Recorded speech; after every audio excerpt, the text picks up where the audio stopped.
16.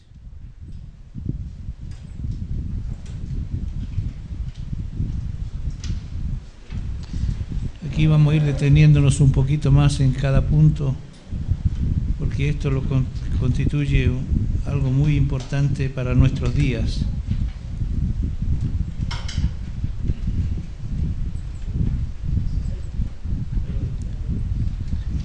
Terminamos diciendo ayer que Jesucristo es la piedra fundamental del edificio que es la Iglesia, por el acto milagroso de la encarnación, este aspecto básico de la venida de Cristo a la tierra fue fundamental, fue clave para que nosotros pudiésemos ser salvos y entender un poco la mente del Señor hasta la venida del Espíritu Santo.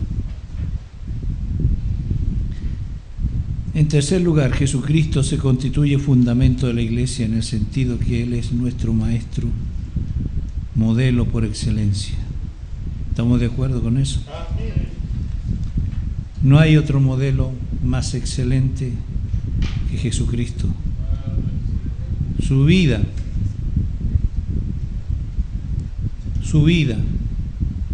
¿qué vida? Fíjense que el ministerio de Jesús fue el 10% de su vida. ¿Qué hizo el 90%? Fundamentó la base de su venida a la tierra haciendo una sola cosa, agradando el corazón del Padre. 30 años, aparentemente sin hacer nada en lo que respecta a lo espiritual, pero 30 años Cristo luchó contra las fuerzas de la historia y venció. Cuando llegó al Jordán para ser bautizado por Juan, acordémonos que hay un testimonio del cielo que dice: este es mi Hijo amado en quien tengo complacencia. Su vida, como niño, como bebé, como adolescente, como joven, como adulto, agradó enteramente el corazón de Dios. Por eso fue la base para luego iniciar el ministerio.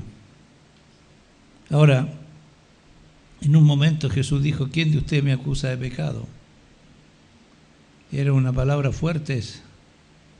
Nadie podía acusarlo de pecado, nadie podía hablar mal de él, aunque socialmente parecía poca cosa, siendo carpintero, hijo de carpintero. Pero su vida brilló, se destacó. Y el testimonio lo daban los mismos que lo escucharon. Este tiene autoridad no como los escribas y fariseos. ¿De dónde nacía su autoridad? ¿De cómo hablaba, de cómo gritaba? No. Yo creo que Jesús fue el más normal de los hombres para ministrar, para enseñar, para predicar. Pero era ese, como dicen los argentinos, ese qué sé yo, ese algo especial, eso que no podían describir, era la esencia de la vida de Dios en Cristo. Su labor, su conducta, su enseñanza, no solo deben ser estudiadas, conocidas y aprendidas, sino que deben ser tomadas como la verdad última y suprema en el mundo, a la cual debemos aferrarnos, aun cuando existan muchas otras alternativas que no son válidas. Ella debe ser la meta de todo cristiano, a fin de que crezcamos a su semejanza y a la medida de su estatura. Quiero que leamos Juan 13 y 14.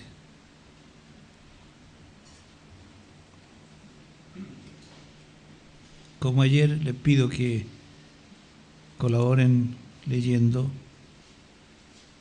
Vosotros me llamáis Maestro y Señor, y decís bien, porque lo soy. Pues si yo, el Señor y el Maestro, he lavado vuestros pies, vosotros también debéis lavaros los pies los unos a los otros. ¿Está claro?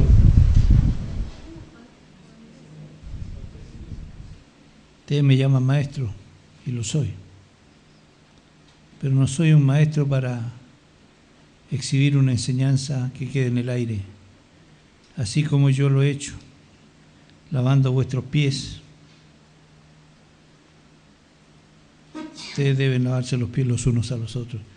Así como yo les he servido, así ustedes también deben aprender a servirse. Y esto es algo que nosotros tenemos que entender, que no lo hemos hecho totalmente bien. Porque de repente, por el afán de la vida, de las cosas que tenemos que hacer, de la obra, del ministerio, dejamos detalles de la vida que son muy importantes. El servirnos mutuamente el uno al otro, el cómo tratarnos, el cómo amarnos, el cómo considerarnos. Yo mismo me pongo en déficit en esto, porque yo creo que tenemos que recuperar algo que Jesús nos enseñó: el amarnos, respetarnos, estimularnos, porque además de ser siervos de Dios, somos hombres y mujeres que pasamos situaciones en la vida, que vivimos situaciones que nos afectan. No sé si hay un superhombre aquí que nada le afecta, pero yo creo que somos afectados por diferentes realidades de la vida, del trabajo que ejecutamos, y que bien nos hace tener una palabra de estímulo. A veces los mismos hermanos no lo entienden, pero entre nosotros deberíamos tener algo más cercano en esto, alguna realidad, aprendiendo de nuestro Maestro. Cuando leo lo que Jesús hizo con Pedro, realmente es impresionante. Después que le negó Pedro, Jesús, no fue Pedro que fue a decirle te amo. Jesús lo abordó y le preguntó, ¿me amas? Y a Pedro le dolió, porque pensó, Jesús a lo mejor está pensando que yo no le amo. Pero Jesús quería asegurarse en Pedro, como un pastor importante de la iglesia. Él quería tener la plena seguridad de que Pedro le iba a servir como él quería. Porque ustedes saben que la única garantía que tenemos delante del Señor para hacer la obra es que le amemos. Él no tiene otra garantía. Si me amas, vas a cuidar mis ovejas. Esa es la garantía que el Señor tiene.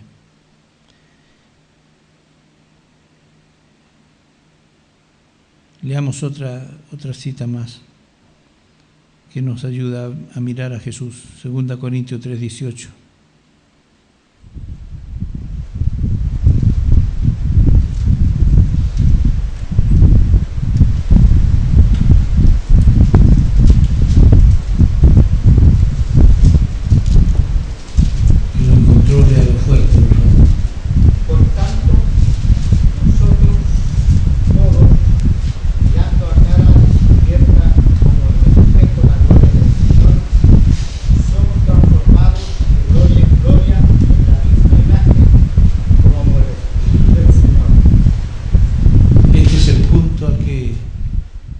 Espíritu Santo nos quiere llevar, mirando cara a cara. Esto es lo que el Señor espera también que nosotros podamos hacer, enfrentarnos con Él, tener comunión con Él. Yo creo que la única manera de parecerse a alguien es estar más juntos, tener más comunión. ¿Por qué los hijos se parecen a los papás? Y porque lo ven todos los días. Imitan muchas veces su manera de andar, su manera de hablar, porque les son admirados por los hijos, los padres, y van aprendiendo eso. Nosotros tenemos un maestro admirable, y cuando vamos contemplándolo más y más, no hay duda que vamos a parecernos más a Él en las actitudes, conducta de la vida. Yo creo que más que exigirle o enseñarle a nuestros hermanos, es algo que nosotros tenemos que practicar. Esto no es por inducción humana, esto es por testimonio de vida. Quien te ve a ti hacer, va a tener el deseo de hacerlo también. Amén. Una de las cosas que inspiró mucho mi vida fue ver a mi madre siempre orando. Cada vez que iba a verla, su dormitorio estaba de rodillas. Eso dejó una marca muy honda en la vida de un hijo. Es porque uno se da cuenta de que lo que ella pidió a Dios, lo que ella esperó en Dios, Dios se lo concedió. Y eso es algo que en nuestros hijos biológicos y en nuestros hijos espirituales debe marcar. No nuestro carácter, sino el carácter de Cristo. No que nos lleguen a tener miedo, sino que lleguen a ser impactados por lo que nosotros somos en Cristo Jesús. Lamentablemente muchas veces este fundamento es puesto de lado. Se le da poco énfasis cuando las congregaciones tienen prioridad reglamentos, características denominacionales, asuntos externos que conforman la identidad cristiana. El más hondo sentir del Nuevo Testamento es que debemos proponer y enseñar a Cristo no solo como Salvador, sino como el modelo del nuevo hombre y nueva mujer a partir de la conversión. Como dice 2 Corintios 5:17, de modo que si alguno está en Cristo, nueva criatura es, las cosas viejas pasaron y aquí todas son hechas nuevas. Aquí quisiera recordar simplemente hechos que son una realidad. La Iglesia, para funcionar en un país como el nuestro, necesita personalidad jurídica. Y no hay que confundirse, la personalidad jurídica de ninguna manera tiene que influir en el gobierno de la Iglesia. Es absolutamente una herramienta que la Iglesia debe usar y no ser usada la Iglesia con esto. Porque a veces se confunden las cosas. Y si no tenemos claro esto, vamos a volver al mismo sistema denominacional. La personalidad jurídica es apenas un elemento legal para funcionar en una sociedad civil, de tal manera que nunca esto nos confunda. Es un elemento, como cualquier elemento que podría servir a la Iglesia para desarrollar su función dentro del país. Y es muy bueno tener claro que estas cosas no pueden tampoco confundir a nuestros hermanos. Siempre cuando se trata de conseguir una herramienta de este tipo, hay que explicar muy bien a los hermanos de qué se trata. Mi consejo es nunca, esto debe ser manejado por mucha gente, debe ser manejado por gente responsable, por gente que mañana no va a estar gritando y va a salir a marchar, ¿no? Tiene que ser gente responsable, de confianza, que puedan aportar a la Iglesia y no ser un desastre más tarde. En realidad, a lo que el fundamento se refiere es, una vez tenido el fundamento firme, Jesús dice, vayan y hagan discípulos. Hacer discípulos no es otra cosa que enseñarles a obedecer lo que Jesús mandó. Hacer discípulos no es tener una reunión de estudio bíblico, no es tener un grupo social, es tener un tiempo de entrenamiento con la gente a partir del ejemplo de la vida. Por eso nadie que no es discípulo puede hacer discípulo. Primero tiene que dar el ejemplo con la vida. Es tan importante este hecho, porque Jesús es la piedra fundamental de la Iglesia, porque Él llegó a ser y es el modelo. No hay otro modelo mejor que imitar. Por eso Él es nuestro fundamento. En cuarto lugar, Jesús es el fundamento de la Iglesia, por su sacrificio voluntario por el pecado de la humanidad. Aquí otra vez dice Filipenses capítulo 2, del 5 al 11. ¿Podemos leerlo, por favor?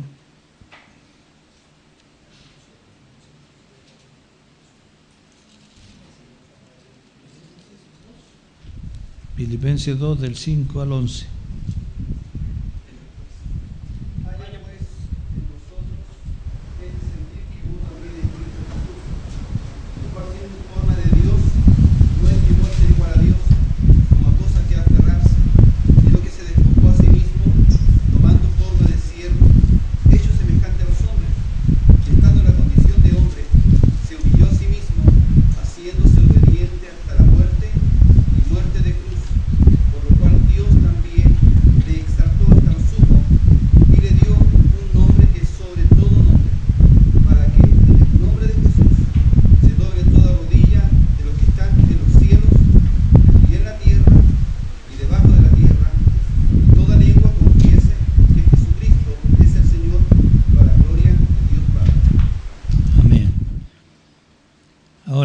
Fíjense ustedes la actitud de Jesús, quien siendo por naturaleza Dios, no consideró el ser igual a Dios. Por el contrario, se rebajó, se despojó. A Jesús nadie lo despojó.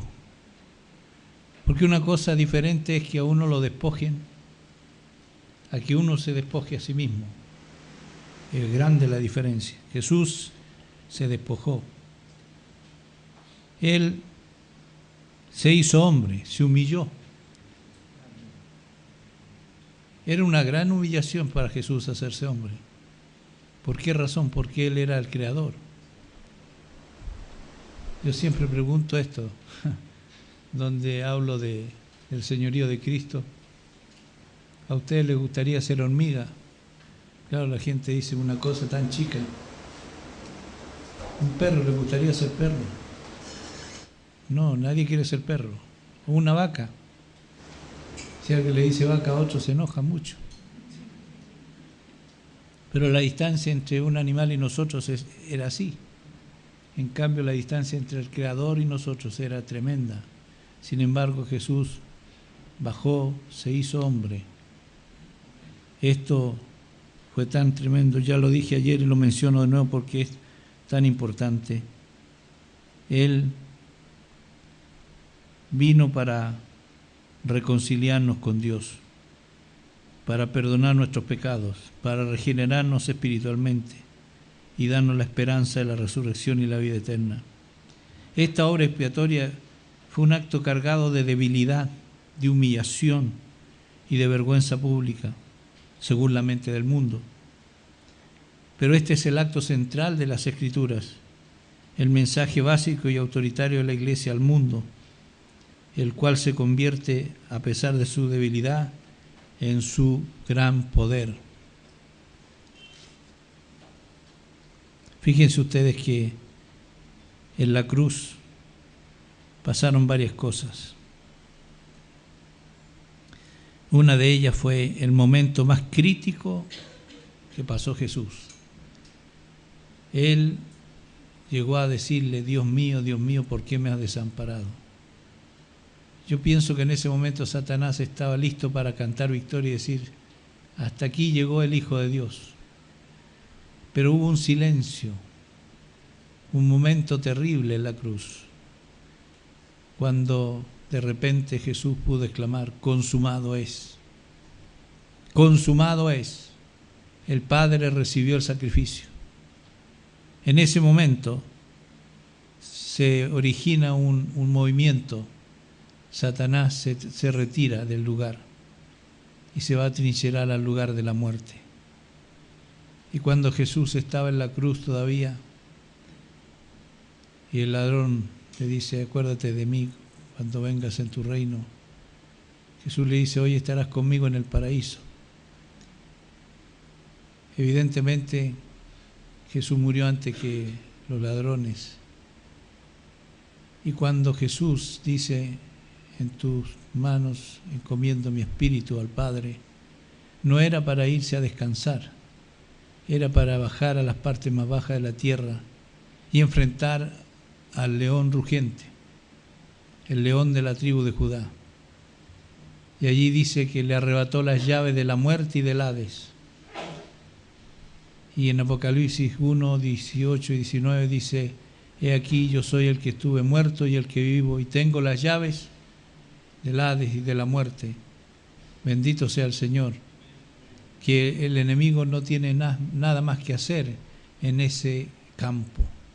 Hoy día, cuando se habla de espiritismo, de los espíritus que vienen a visitar a la gente, es una tremenda mentira, porque nadie puede salir del lugar de la muerte. Jesús tiene las llaves, Jesús tiene el poder sobre ese lugar. Son demonios mentirosos que imitan y que tratan de confundir a la gente.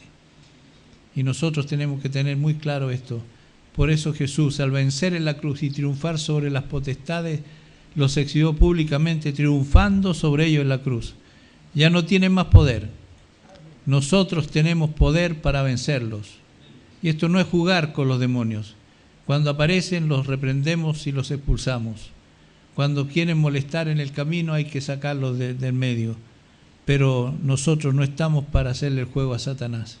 Él ya fue vencido definitivamente. Y la muerte de Cristo es algo tremendo. Fíjense, Isaías 52, 13.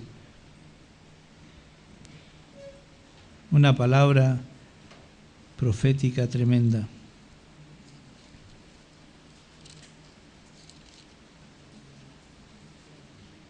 Miren, mi siervo triunfará, será exaltado, levantado, muy enaltecido.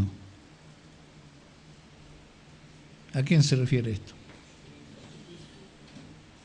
¿Y esto sucedió o no sucedió? Ahora el versículo 12, pero no tendrán que apresurarse ni salir huyendo, porque el Señor marchará a la cabeza, el Dios de Israel les cubrirá la espalda. ¡Ja! ¡Qué verdad tremenda! ¿Quién es la cabeza de la iglesia? Jesucristo fue nombrado por el Padre, por sobre todas las cosas, cabeza de la iglesia. Y además de eso, Él va adelante y nos cubre las espaldas. Qué maravilloso es andar con el Señor. El hecho de estar en la iglesia, de ser parte de la iglesia, saben ustedes que la preocupación más grande del Señor es su iglesia, su cuerpo, su familia. De tal manera que la muerte de Cristo, su sacrificio fue fundamental y por eso Él es el fundamento de la iglesia. En quinto lugar, Jesús es el fundamento de la iglesia con su resurrección, pues por ella vino a ser la esperanza de quienes mueren en el Señor, por lo cual la muerte no solo ha perdido el poder de su ponzoña y los creyentes son liberados del temor a ella, sino que surge gloriosa la seguridad de que resucitaremos para vida eterna con un cuerpo semejante al de Cristo resucitado. Así que Él ha venido a ser el primogénito entre los muertos y el primogénito entre muchos hermanos. Amén. Bendito sea el Señor por esto. El temor a la muerte ya no existe, porque para nosotros es apenas un cambio de morada, de una ranchita a un palacio, porque esta ranchita se deteriora, este cuerpo. El cuerpo es lo que el Señor nos presta para vivir en el mundo, pero es tan corta la estadía, pero luego nos trasladamos a las moradas eternas para morar con el Señor eternamente. Pero aquí tenemos algo que no es un cuento, que no es un cuento de hadas, no es algo místico que se lo lleva el viento, sino que esto es una realidad gloriosa. Fíjense ustedes que cuando alguien va a morir, un verdadero hijo de Dios, ya lo he visto varias veces, es como si estuvieran ya viendo lo que viene. Cuando mi suegra falleció, antes que los minutos antes de irse con el Señor, ella se reía, miraba hacia arriba y levantaba su mano como diciendo: aquí estoy, lista. Es un espectáculo maravilloso. Otros hombres de Dios han sido avisados por el Señor que viene por Él, les ha dado tiempo para despedirse de su familia y gozar de esos momentos de traslado, de transición. Mientras me voy de aquí, ya estoy gozando lo de allá. Y esto es lo que pasa en la familia de Dios. Es terriblemente triste ir a un funeral de un inconverso.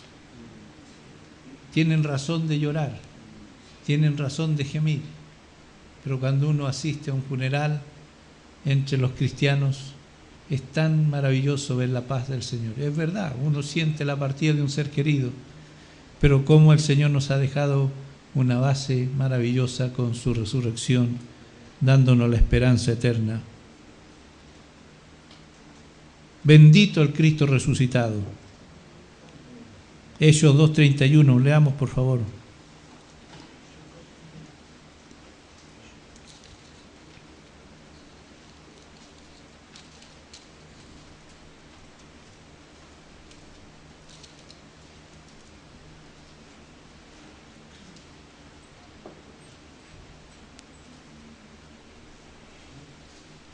¿Alguien lo tiene? Viéndolo antes, habló de la resurrección de Cristo, que su alma no fue dejada en el Hades, ni su carne vio corrupción. Aleluya. ¿Por qué? Porque resucitó. Bendito sea el Señor. El versículo 32 también. A este Jesús resucitó Dios, de lo cual todos nosotros somos testigos. Sígueme. Así que exaltado por la diestra de Dios y habiendo recibido del Padre la promesa del Espíritu Santo, ha derramado esto que vosotros veis y oís.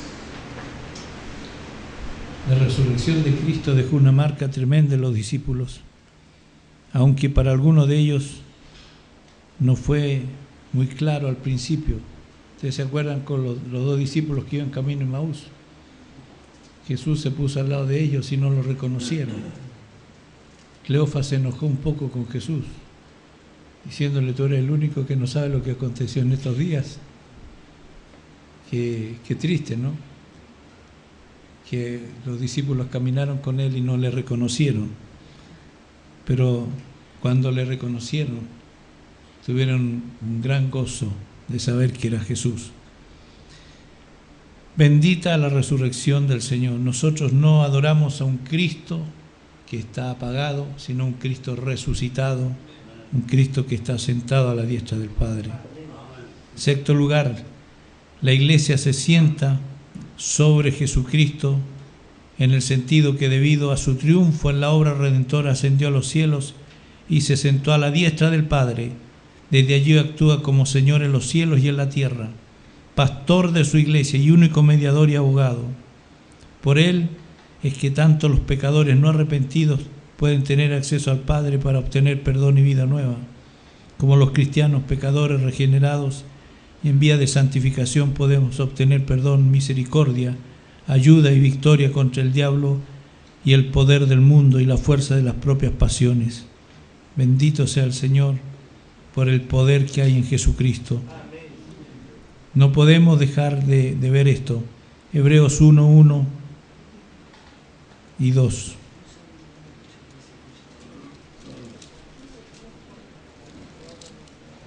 A ver si actualizamos esta verdad. Sí. Sí.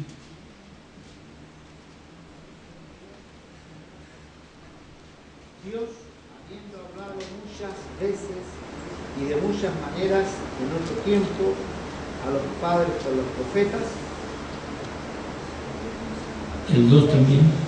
en estos posteriores días nos ha hablado por el Hijo, a quien constituyó heredero de todo y por quien asimismo hizo el universo. Y este Hijo es el resplandor de la gloria de Dios, la fiel imagen de lo que Él es, y el que sostiene todas las cosas con su palabra poderosa. Bendito sea el Señor. Jesús no solo está en el trono, está aquí también con nosotros. ¿En qué manera Él está allá y está aquí? por medio del Espíritu Santo. Y esta es la gran cuestión que nosotros tenemos que tener presente hoy. Finalmente, Jesucristo es el fundamento de la Iglesia, por cuanto en Él, como Señor que regresará, se resume la aspiración suprema de ver reinar la justicia, la paz, el amor y la reconciliación en todo el orbe. Y aunque hay diferencias de comprensión acerca si lo hará antes o después de la tribulación, o antes o después de otros acontecimientos, el Nuevo Testamento es unánime en cuanto a que Él regresará. Amén. Y aquí quiero decir algo. La Iglesia tiene que estar atenta a los acontecimientos que hay en el mundo. Nosotros no podemos tener el mismo estilo de mensaje de 10 o 20 años atrás. El fundamento es el mismo.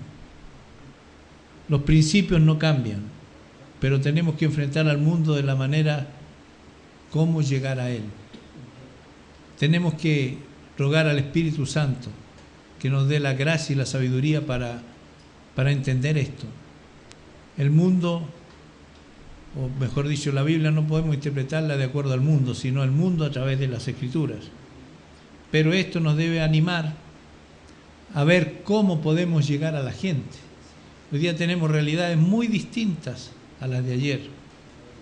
Nuestros jóvenes hoy día tienen una comprensión totalmente diferente a la que teníamos nosotros cuando éramos jóvenes.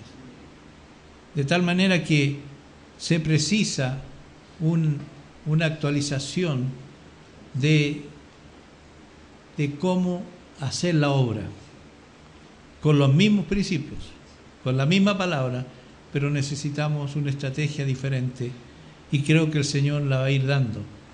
Si nosotros nos preocupamos de orar, nuestros jóvenes tienen que ser capacitados para ir tras esta labor. Nosotros, mayores, podemos aportar mucho en esto, pero van a ser ellos los que van a estar equipados para ir a ese mundo, al mundo que ellos conocen mejor que nosotros. Pero nosotros tenemos que llevarles a entender y a conocer lo que Dios realmente nos ha dicho y Dios es, en realidad, para equiparlos para esta tarea. Tenemos que tomar consejo con ellos también, para saber cómo le hablaremos a un joven hoy día. No es como le hablábamos a los jóvenes en otro tiempo. Hasta el lenguaje lo tienen cambiado. De tal manera que nunca me voy a olvidar de un caso que me aconteció en Antofagasta. Estando en un culto muy precioso, entró un muchacho punk con sus cadenas, con su pelo, y atravesó por el medio delante de todos nosotros, como diciendo: aquí voy yo. Y a mí me dio un poco de indignación por su desfachatez, pero de repente el Señor me dice: yo también lo amo. Ahí me mató. Yo también lo amo. Y después que ministré la palabra, hice la invitación a los que querían venir a Cristo. Él fue el primero que pasó. Nunca me voy a olvidar de su nombre. Yo soy malísimo para recordar los nombres. Pero le pregunté: Felipe, ¿de dónde vienes? Vengo de aquí, vengo de allá, me dice. ¿Y tu familia? No tengo familia. Le dije: aquí hoy día se ha encontrado tu familia. Y él se rompió en llanto, quebrantado. El Señor me dio una gran lección. Este tipo de muchachos uno podría rechazarlos por su forma de vestir, de ser. Pero ¿a quién nos mandó el Señor? ¿A quién nos mandó el Señor a ir? Jesús estaba con las prostitutas, con los más despreciables, con los fariseos, con los publicanos. Era criticado. Hermanos, tenemos que cambiar el chip. Este mundo hoy día necesita una iglesia que sea activa y llena del poder de Dios, con un mensaje restaurador para esas vidas que lo necesitan. Tenemos que actualizarnos en esto. No podemos quedarnos en las cuatro paredes. ¿Sabe cuándo la gente empieza a entender lo que pasa en el mundo? Cuando sale afuera, cuando está allí con la gente. Jesús nunca estuvo encerrado. Jesús anduvo por las calles, por los caminos, estando con la gente muy cerca. Es lo que estamos queriendo que se mueva la iglesia en este momento con este proyecto del Chile que Dios quiere. Queremos ver a la gente yendo por las casas, por los barrios, donde está, como yo digo, donde las papas queman, donde la cosa está ardiendo por la acción del diablo que tiene tan arrebatada a la gente. Nosotros oramos por nuestro país, oramos por el gobierno, oramos por las autoridades, pero hermanos queridos, oremos por las necesidades de la gente. Que el Señor tenga misericordia y nos mueva, nos motive, nos dé de alguna forma la gracia para llegar a esos lugares. Nosotros sabemos que Cristo vuelve. De repente nos podemos envolver en que Cristo vuelve y guardemos todo y encerrémonos y esperemos a Cristo. Pero hermanos queridos, mi oración es esta: Jesús, no vengas todavía, por favor, porque hay tanta gente que no te conoce. En Chile solamente hay millones que no le conocen. Y en otros países del mundo, si hablamos de China y de la India, hay millones y millones que irían al infierno. Yo ruego, Señor, por favor, demora un poco más, pero danos el despertar, despierta nuestro espíritu, para que entendamos que la iglesia no es un club de buenos amigos, que no es un grupo para el buen pasar del tiempo. La iglesia es el instrumento de autoridad de Dios en la tierra para alcanzar a la gente que está en los distintos estados de pecado en el mundo. Para eso Cristo murió y resucitó. Y por eso Él va a venir a buscar una iglesia que está sentada sobre la base eterna, que es Él mismo. Cuando Cristo regrese, ya no va a ser como el siervo suficiente de Isaías, sino como el Hijo del Hombre de Daniel, a quien le fue dado dominio, gloria y reino, para que todos los pueblos, naciones y lenguas le sirvieran. Su dominio es eterno, que nunca pasará, y su reino uno que no será destruido. Quien regresará será el que cabalga sobre un caballo blanco, que se llama Fiel y Verdadero, y con justicia juzga y pelea. Es el Verbo de Dios que herirá a las naciones y las regirá con vara de hierro, pues es Rey de reyes y Señor de señores. Bendito sea su nombre. Leamos Mateo 24, 29 al 31.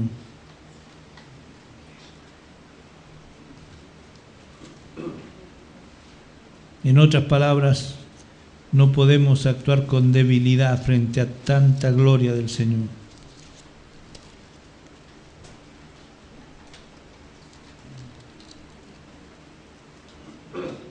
E inmediatamente después de la tribulación de aquellos días, el sol se oscurecerá y la luna no dará su resplandor, y las estrellas caerán del cielo y las potencias de los cielos serán conmovidas.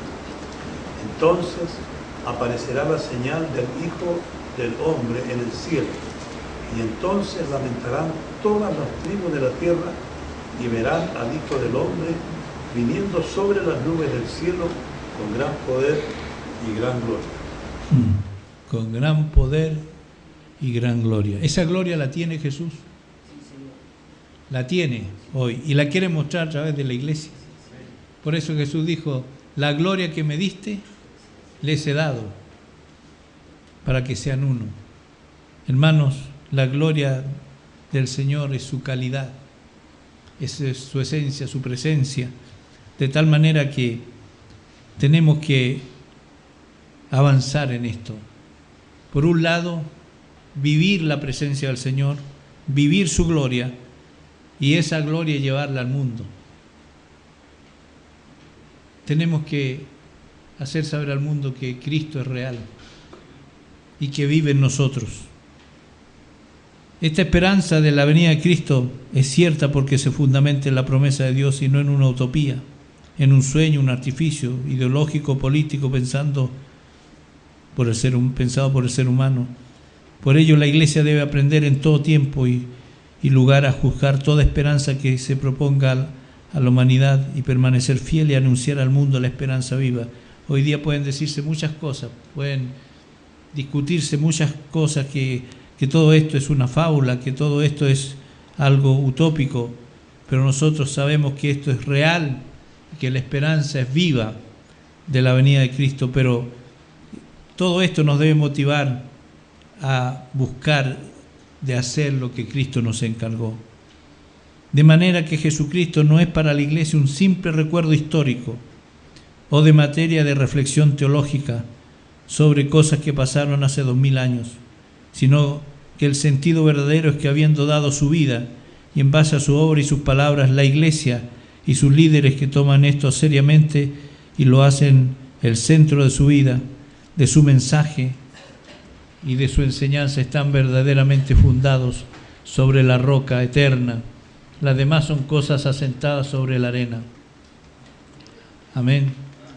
Yo creo que es muy importante que nosotros tomemos muy en serio todo lo que se refiere al fundamento. Al fundamento de la Iglesia no es una declaración teológica, ni tampoco es un credo, sino es algo vivo, algo que se tiene que experimentar en Cristo, en este Cristo del cual vimos todo su ministerio y su obra. Seguimos con el fundamento. Anteriormente vimos que la base de la Iglesia tiene dos estratos: la roca fundamental, que es Cristo, y sobre él los apóstoles, que son los ministerios de más amplitud citados en la carta a los Efesios. ¿Qué razones hay para pensar en la función de cimiento que juegan los apóstoles en la Iglesia? Primero, la relación que tuvieron con Jesús durante su ministerio terrenal. Él pasó una noche en oración antes de elegir a los discípulos. Luego llamó a los que él quiso, primeramente para que estuviesen con él, luego para enviarlos a predicar y finalmente para que tuviesen autoridad para sanar enfermedades y para echar fuera demonios. Esto es lo que dice Marcos capítulo 3. Este fue su círculo más cercano. Fíjense ustedes que a ellos les reveló secretos que no eran para otros, les llamó amigos, les prometió enviarles un sustituto igual que él, el Espíritu Santo, para que les acompañara y les guiara a toda verdad. Les indicó que en su gloria los 12 se sentarían sobre 12 tronos para juzgar a las tribus de Israel, y finalmente les confirmó su confianza y misión después de su crucifixión y resurrección. Entendemos que estos 12 primeros apóstoles tuvieron una misión y una condición especial por el hecho de haber andado con Jesús, de haber recibido directamente de él la palabra, la enseñanza para todos los tiempos. Quiero que leamos un texto aquí, Lucas 24, 44, 49.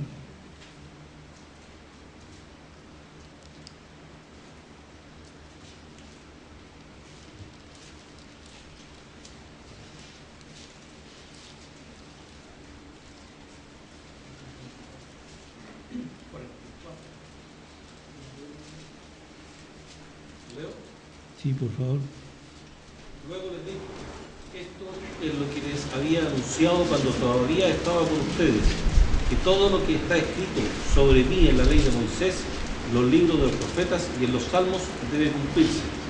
Entonces Jesús les abrió el entendimiento para que comprendieran las escrituras y les dijo: esto es lo que está escrito, el Cristo tenía que morir y resucitar al tercer día. Ustedes fueron testigos de todo esto. Vayan y díganle a la gente que sus pecados pueden ser perdonados. Díganles que cambien su manera de pensar y de vivir. Si ellos hacen esto, Dios los perdonará. Empiecen desde Jerusalén y anúncienlo en mi nombre a todas las naciones. El 49. Ustedes fueron testigos de todo esto. Váyanle y díganle a la gente que sus pecados pueden ser perdonados. Díganles que cambien su manera de pensar y vivir. Si ellos hacen esto, Dios los perdonará. Empiecen desde Jerusalén y anúncienlo en mi nombre a todas las naciones.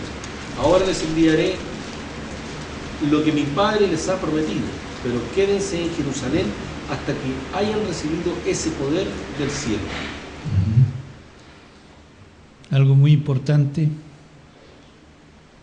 que Jesús hace en los últimos momentos de estar con los discípulos, les abrió el entendimiento para que comprendiesen las Escrituras.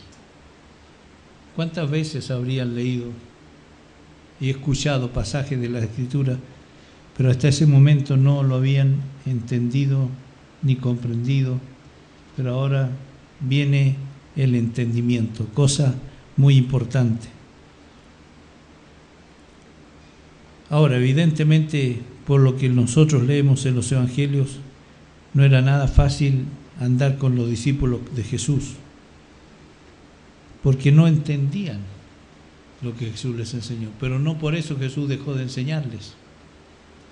De hecho, cuando Él va a partir al cielo, la pregunta que le hacen parece que echa abajo todo, ¿no? ¿Restaurarás el reino de Israel en este tiempo? Era como que si Jesús hubiera dicho: ¿qué pasó con mis discípulos? 3 años les hablé del reino, les hablé de cómo tenían que hacer las cosas y todavía no entienden. Pero Jesús no se preocupó mucho, porque confiaba plenamente en la obra del Espíritu Santo. Bueno, pero sin embargo, ustedes se acuerdan que cuando Él le hablaba a la gente por parábolas, los discípulos le reclamaron: ¿por qué les hablas por parábola? La gente no entiende, justamente para eso. Porque a ustedes les he dado a conocer los misterios, los secretos, no a ellos. Más de alguno pensaría: qué raro es Jesús. Él viene al mundo y le habla a la gente de esa manera. Pero Jesús fue muy claro: a ustedes yo les voy a dar a conocer los misterios del reino. Yo creo que en esto tenemos que aprender una lección. Nosotros no podemos llegar a dar a entender a todas las multitudes. Aquí otra vez, el hecho de hacer discípulos es muy importante. Con pocos hay que empezar, con pocos hay que seguir, con pocos hay que ampliarse.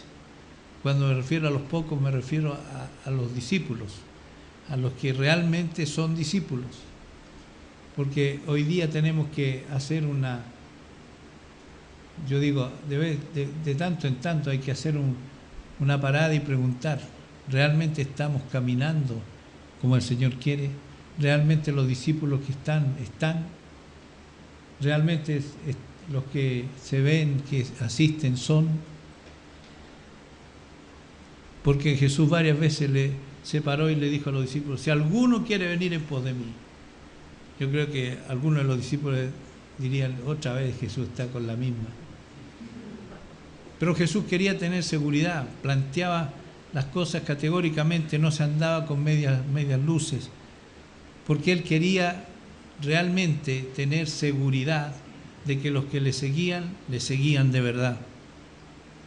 Él venía a formar un pueblo, que era la iglesia, no para tener un grupito lindo que se reuniera dentro de 4 paredes, sino quería un pueblo celoso de buenas obras, que lo representara en la tierra. De tal manera que con los discípulos tuvo que actuar de esa manera muy directa y muy clara.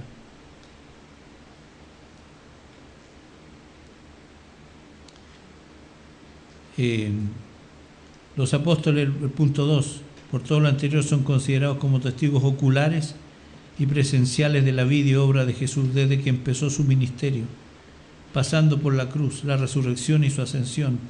Este dato es fundamental y es empleado como un argumento importantísimo, ya que le da validez histórica al hecho milagroso de nuestra redención. Hay hechos históricos y hechos espirituales dentro de todo esto que son muy importantes tenerlos presentes. Igualmente el grupo de los 12, habiéndose nombrado a otro después de la traición de uno de ellos, fueron testigos por su propia experiencia del derramamiento del Espíritu Santo el día de Pentecostés. Con ello se dio el cumplimiento de profecías del Antiguo Testamento, profecías de Juan el Bautista y promesas de Jesús mismo, lo que venía a confirmar la urgencia e importancia de la tarea que debían emprender.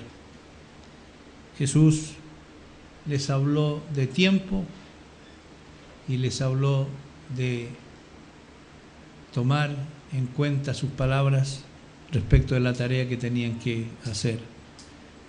No se muevan de Jerusalén hasta que hayan recibido el poder de lo alto. Pero resulta que vino el poder de lo alto y se instalaron en Jerusalén. Estaba linda la cosa. Entonces el Señor se da cuenta que está tan bonito todo allí. Tenían todas las cosas en común, no había ningún necesitado, estaba todo andando bien, aunque surgieron algunos problemas con Ananías y Zafira, con las viudas de los helenistas, etc.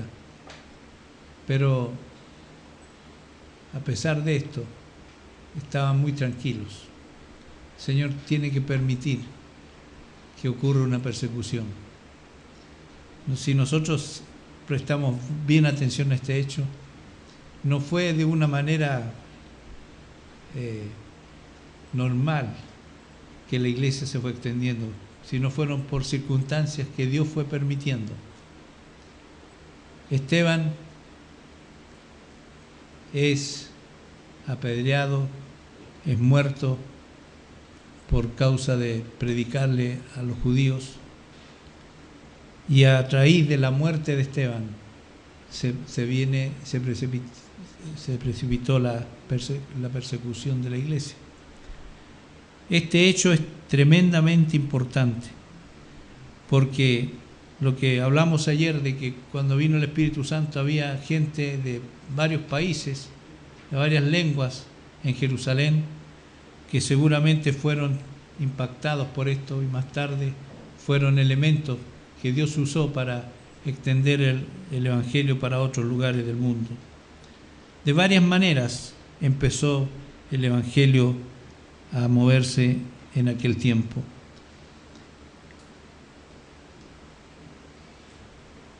Quiero tomar un poquito de tiempo para el punto 4. Merece consideración especial el caso de un apóstol que no fue de los 12, ni reunió muchas de las características que ellos tenían. Este fue Pablo. Curiosamente, el más importante personaje en el Nuevo Testamento, después de Jesucristo. Pero él reclamó una y otra vez, como ninguno, su función en la iglesia como apóstol, igual que los demás. Él, por un lado, se consideraba pequeño, el más pequeño de todos, pero también quería que todos supieran que él había sido llamado por el Señor. Romanos 1:1.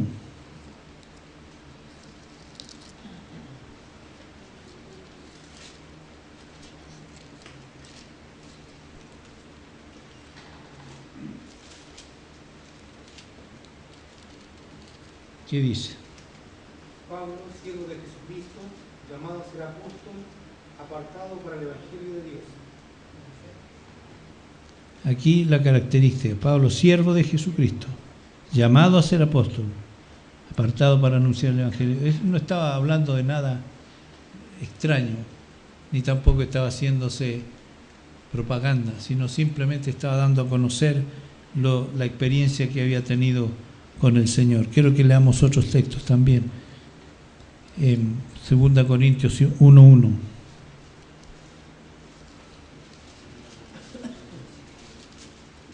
Pablo, apóstol de Jesucristo por la voluntad de Dios, y el hermano Timoteo, a la iglesia de Dios que está en Corinto, con todos los santos que están en toda Acaya. Pablo, apóstol de Jesucristo por la voluntad de Dios. O sea, hay varias referencias a esto que es bien importante considerar. Para afirmar su participación como apóstol, Pablo alega que, aunque no anduvo con Jesús, ni lo vio, y se le reveló en el camino de Damasco, y fue bautizado con el Espíritu Santo y recibió el Evangelio por revelación directa de Jesucristo. Además recibió de Dios revelaciones donde oyó palabras inefables que no le he dado al hombre expresar. Igualmente que recibió un ministerio a los gentiles y que en su labor de enseñanza y predicación el Espíritu Santo le guiaba. O sea, no había duda de que este hombre de Dios fue un elemento escogido por Dios, que Dios lo usó para traer mucha revelación a la iglesia, quizás más que ninguno de los 12. Pero bendito sea el Señor que Él hace las cosas como Él quiere, y a raíz de esta elección del Señor tenemos tanta luz sobre lo que la iglesia es. Su autoridad apostólica fue luego aceptada y confirmada por los otros apóstoles y por la iglesia. Las columnas de Jerusalén le dieron la diestra en señal de compañerismo. Gálatas 2:9. Leámoslo, por favor.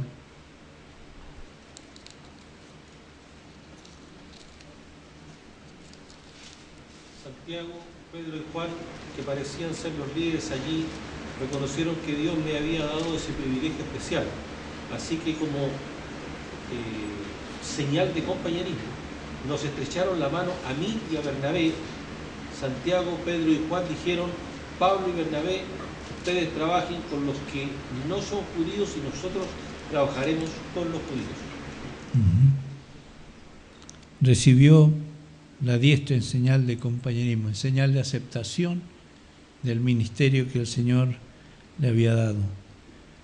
En el concilio de Jerusalén, en el año 51 más o menos, no solo se reconoció su autoridad personal, sino que se afirmó la verdad de su enseñanza. En Hechos 15 está relatado esto. No vamos a leer todo el capítulo. El apóstol Pedro reconoce la sabiduría que Dios le había dado. 2 Pedro 3:15.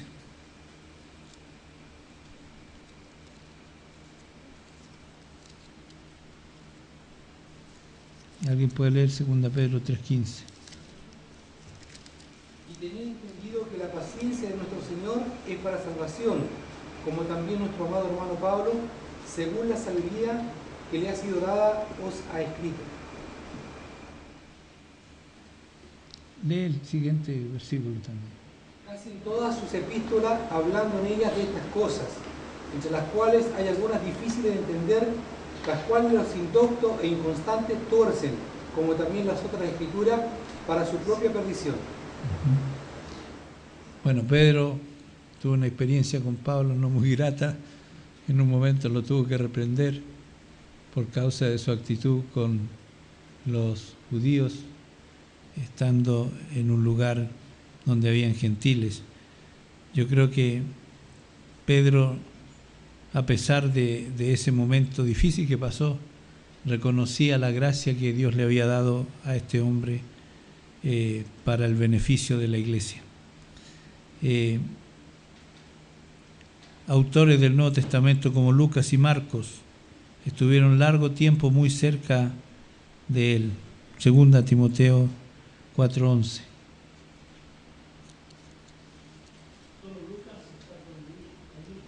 Toma Marco y tráelo contigo porque me es útil para el ministerio.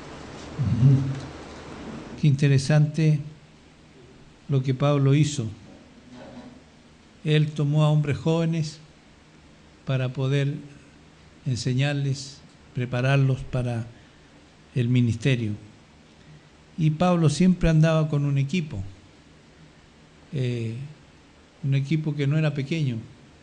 De repente andaba con 2, otra vez andaba con más, pero en diferentes partes recorrió anunciando el Evangelio con gente que le acompañaba, gente que estuvo a los pies de él para aprender y ser enseñados en la tarea.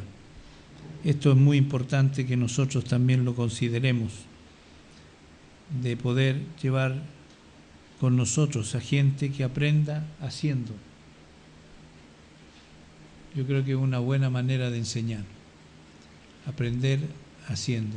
Los discípulos de Jesús aprendieron de Jesús andando con él. Algunas cosas les costó entender, pero al final entendieron lo que tenían que saber.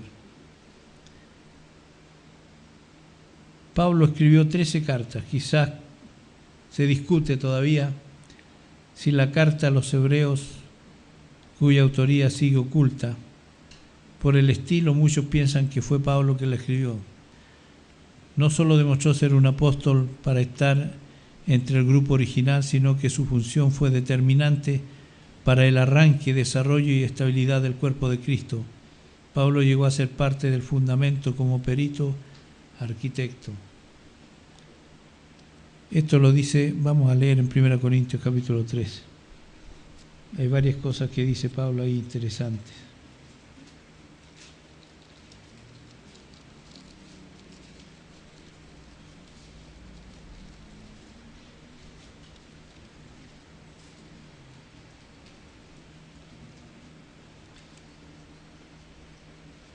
Después de hablar del material que debe estar construida la iglesia, dice el verso 10, según la gracia que Dios me ha dado, yo como maestro constructor, en otra palabra dice perito arquitecto, eché los cimientos y otro construye sobre ellos, pero cada uno tenga cuidado de cómo construye, porque nadie puede poner un fundamento diferente del que ya está puesto, que es Jesucristo. Si alguien construye sobre este fundamento, ya sea con oro, plata y piedras preciosas, o con madera, heno y paja, su obra se mostrará tal cual es, pues el día del juicio la dejará al descubierto, el fuego la dará a conocer y pondrá a prueba la calidad del trabajo de cada uno. Si lo que alguien ha construido permanece, recibirá su recompensa, pero si su obra es consumida por las llamas, él sufrirá pérdida, será salvo, pero como quien pasa por el fuego. Cuando Pablo dice yo como perito arquitecto o maestro constructor, no está mostrándose orgulloso, está diciendo la realidad. Yo aprendí del diseño del Señor, en otras palabras. Por eso estoy echando las bases, por eso les he enseñado lo que he enseñado, porque Pablo era tremendo para enseñar. Enseñaba hasta que la gente se le dormía. Y uno se le cayó de la ventana y se murió. Lo resucitó y lo instaló de nuevo allí y siguió enseñando. Tenía esa hambre, esa necesidad de dar a conocer todo el consejo de Dios lo más rápido que podía. Yo no sé qué haría Pablo en este tiempo. Con todos los medios que hay hoy día, ya estaría en todo el mundo anunciando el reino de Dios, porque era tremendo la carga que tenía de Dios para anunciar el Evangelio. Y él no dejaba nada pendiente, de la A hasta la Z. Estaba siempre enseñando lo que Jesús mandó. Enseñen todas las cosas que yo les he mandado. Y cuando se enfrenta con los ancianos allí en Éfeso, vamos a ir allí a Hechos capítulo 20.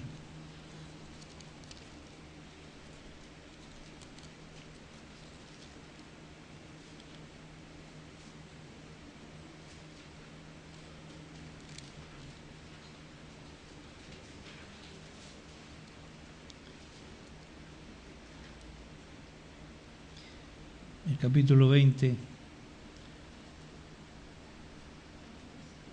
desde el versículo 17 en adelante. Desde Mileto, Pablo mandó a llamar a los ancianos de la iglesia de Éfeso. Cuando llegaron les dijo, ustedes saben cómo me porté todo el tiempo que estuve con ustedes, desde el primer día que vine a la provincia de Asia. He servido al Señor con toda humildad y con lágrimas, a pesar de haber sido sometido a duras pruebas por las maquinaciones de los judíos. Ustedes saben que no he vacilado en predicarles nada que les fuera de provecho, sino que les he enseñado públicamente y en las casas. A judíos y a griegos les he instado a convertirse a Dios y a creer en nuestro Señor Jesús. Y ahora tengan en cuenta que voy a Jerusalén obligado por el Espíritu, sin saber lo que allí me espera. Lo único que sé es que en todas las ciudades el Espíritu Santo me asegura que me esperan prisiones y sufrimientos. Sin embargo, considero que mi vida carece de valor para mí mismo, con tal que termine mi carrera y lleve a cabo el servicio que me ha encomendado el Señor Jesús, que es el de dar testimonio del Evangelio de la gracia de Dios. Escuchen, yo de ninguno de ustedes, entre quienes he andado predicando el reino de Dios, volverá a verme. Por tanto, hoy les declaro que soy inocente de la sangre de todos, porque sin vacilar les he proclamado todo el propósito de Dios. Tengan cuidado de sí mismos y de todo el rebaño sobre el cual el Espíritu Santo los ha puesto como obispos para pastorear la iglesia de Dios, que Él adquirió con su propia sangre. Sé que después de mi partida entrarán en medio de ustedes lobos feroces que procurarán acabar con el rebaño.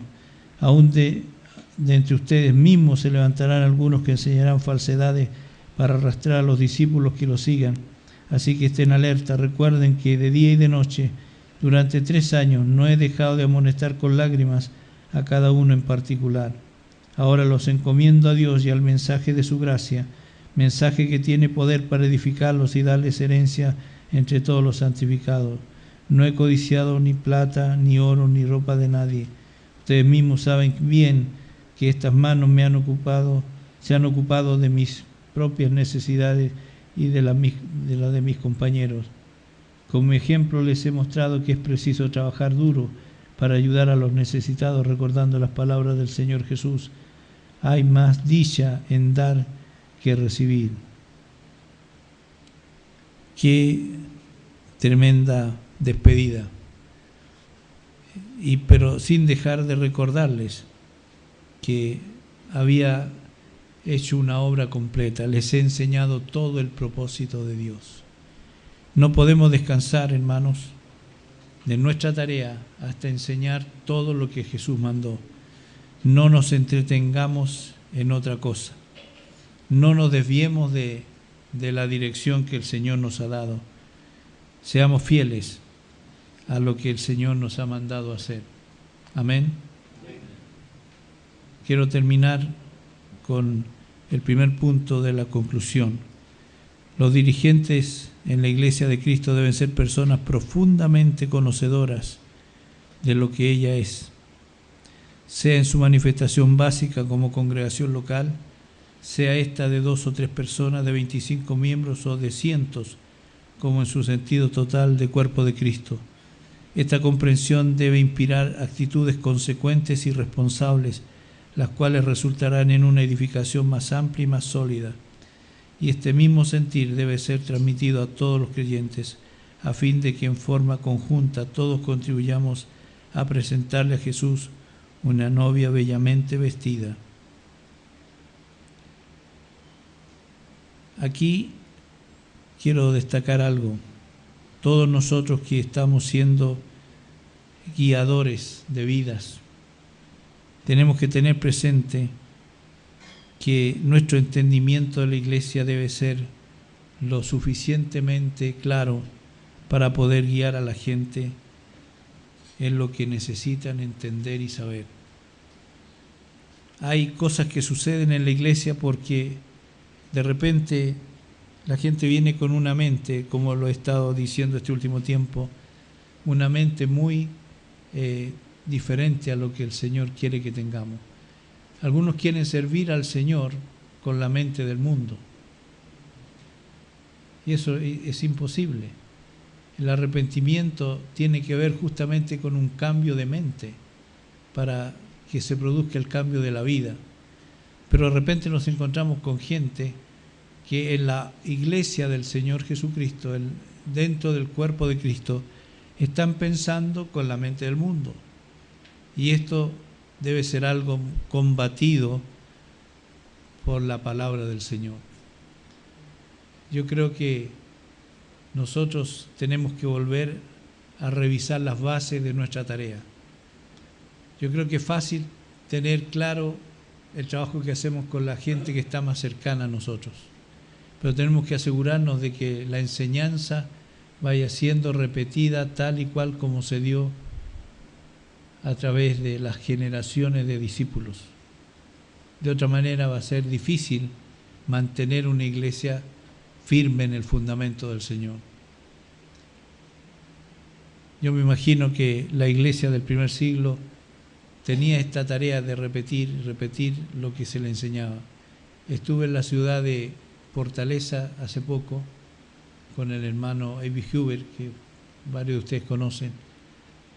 Ellos comenzaron un trabajo en Santarém, en medio del Amazonas, en una ciudad de 200.000 habitantes más o menos. Cuando yo fui a visitarlos hace unos años atrás, habían 23.000 discípulos. Discípulos de 1 a 1. Hoy día son 56.000. 1 a 1. ¿Cómo lo hacen? Repitiendo sencillamente lo que les es enseñado en todos los grupos. Nadie se atribuye el hecho de anunciar cualquier cosa, de leer cualquier cosa, de enseñar cualquier cosa. El hermano A.B. Huber se fue con 50 familias a instalar a Fortaleza, una ciudad grande de más de 2 millones de habitantes. Hace más o menos 6 o 7 años. Bueno, en Santarém me tocó predicar 7 veces el día domingo, porque es tanta gente que no hay lugar que lo soporte. Y llegué a Fortaleza y me dice que el domingo tengo que predicar 5 veces. En 6 o 7 años, de 100 personas que llegaron más o menos, hoy día ya son alrededor de 5.000. Haciendo la tarea cuerpo a cuerpo, discípulo a discípulo, no enseñando otra cosa que lo que aprendieron y son enseñados. Eso es lo que Jesús dijo: enséñenle todas las cosas que yo les he mandado. No empiecen a inventar la rueda. Y es una iglesia pujante, una iglesia dinámica, viva en el Señor. Y yo les digo, hermanos, que esto me impactó mucho, porque veo que la gracia de Dios se derrama sobre la sencillez, sobre aquello que realmente tiene validez. Y creo que nosotros somos llamados a tener cuidado con lo que estamos haciendo para que sea lo que Dios quiere que suceda en la iglesia. Hoy día hay tantas cosas que pasan, hay tantos ruidos, tantas voces, pero yo creo que es importante que en cada una de nuestras ciudades, cada uno de nosotros, nos pongamos de rodillas y le digamos: Señor, ¿qué quieres que hagamos? Y no tengo duda que el Señor nos va a decir lo que yo les mandé, pero ahora necesitamos la dirección para lo que está sucediendo en nuestra ciudad. No nos compliquemos. El Señor quiere levantar una iglesia santa, sin mancha, ni arruga, ni cosa semejante. Y esto va a ocurrir cuando cada discípulo tenga claro hacia dónde apuntar y qué enseñar a sus hermanos. No pensemos que por el ministerio de un pastor sobresaliente vamos a mantener a la iglesia con salud. Esto se hace con todo el cuerpo de Cristo. Cada miembro tiene valor dentro de la iglesia. Cada miembro tiene que ser enseñado a transmitir lo que está recibiendo. Y yo creo que esto es posible, pero solamente con el respaldo y la gracia que el Espíritu Santo provea para todos nosotros. ¿Qué les parece si oramos un momento en esta dirección? Que el Señor nos dé gracia para conducir al pueblo de Dios que Él ha puesto bajo nuestra responsabilidad. Que Él nos enseñe realmente lo que la iglesia es y cómo Él la diseñó. Aleluya.